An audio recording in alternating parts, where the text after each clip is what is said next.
एक दौर में शहरयार नाम का एक बादशाह रहता था। इसका महल सोने चांदी से जगमगाता था और उसकी फौज लाखों में थी। मगर शहरयार को अपनी ताकत पर बहुत घमंड था। एक दिन उसने महल के बाहर एक बूढ़े दरवेश को देखा जो एक पेड़ के नीचे बैठा था। बादशाह ने तंज से पूछा, तुम्हारे पास क्या है जो मैं नहीं रखता? दरवेश ने मुस्कुराते हुए जवाब दिया, वो चीज जो तुम्हारे पास है इसकी कदर करने की अक्ल।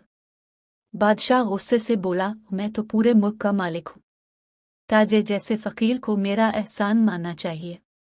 दरवेश ने एक छोटा सा बीज अलिफाटे आलिफ और कहा, इस बीज को अपने महल की दीवारों के पीछे बो दो। अगर ये अलिफात आए तो समझो तुम्हारी ताकत हकीकी है। मंजर एक, महल की दीवारों के पीछे।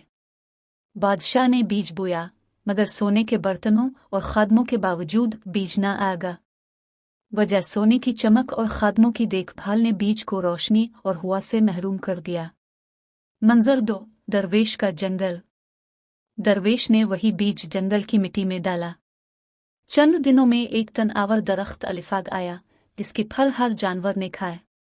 बजाय जंगल की मिट्टी में मोहब्बत, सब्र और फितरत की रफाकत थी। मंजर तीन, बादशाह की आंखें खुली। शहरयार ने दरख्त देखा तो शर्मिंदा होकर दरवेश से मुआफी मांगी। दरवेश ने कहा, बादशाहत का तख्त सिर्फ इस वक्त तक चमकता है जब उसकी जुड़ें अवाम की खुशियों में हों। इस दिन के बाद से शहरयार ने महल के दरवाजे गरीबों के लिए खोल दिए और मुल्क का नाम अवाम का शहरयार पड़ गया। सबक, असल ताकत अवाम की खिदमत में है, न कि सोने के तख्त में। फनकाराना नोटिस, दरवेश को सादा सफ़ेद लिबास और रोशन चेहरे के साथ दिखाएं। महल की दीवारें सोने की हूं मगर अंदर की मिट्टी बेजान और खुश्क। जंगल का मंजर हरा भरा, परिंदों और जानवरों से भरा हुआ। आखिरी मंजर में बादशाह को गरीबों में बैठे हुए दिखाएं, जहां उसके तख्त की चमक कम और लोगों के चेहरे रोशन हों।